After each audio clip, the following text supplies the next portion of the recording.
Make 7 quick points. First, one of the original sins of government that has carried and caused the poor treatment of the January 6 protester defendants is the lawless formation of the House Select Committee, the January 6 Committee, leading to it acting in a one-sided and due process-free way.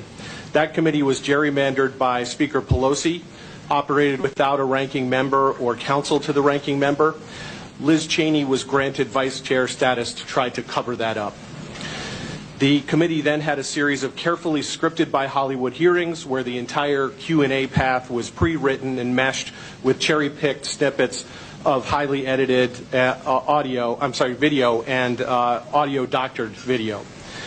The committee interviewed 1,000+ witnesses, it says, but only about 200 transcripts have been released. Second, the January 6 committee worked with regime media, the New York Times, Washington Post, CNN, and MSNBC, etc. In that way, the fake narrative that an insurrection had occurred on January 6 was blasted everywhere.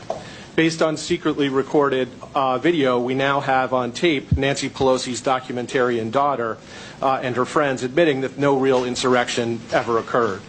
The collective effect of the January 6 committee's shameful way of proceeding, plus the reinforcing media blitz, poisoned the jury pool in Washington, D.C.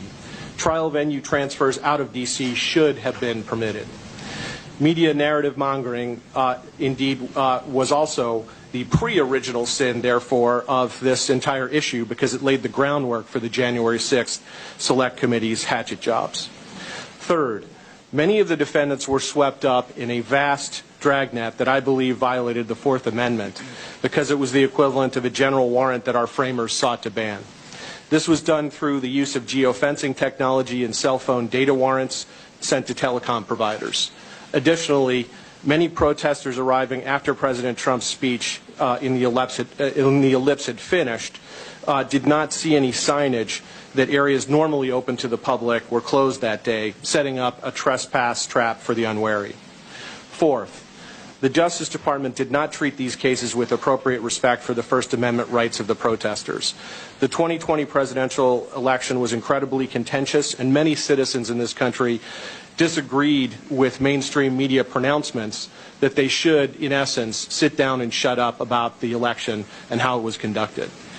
By contrast, I was at the Justice Department getting daily updates about the Marco Hatfield Federal Courthouse in Portland being attacked night after night after night in the summer of 2020.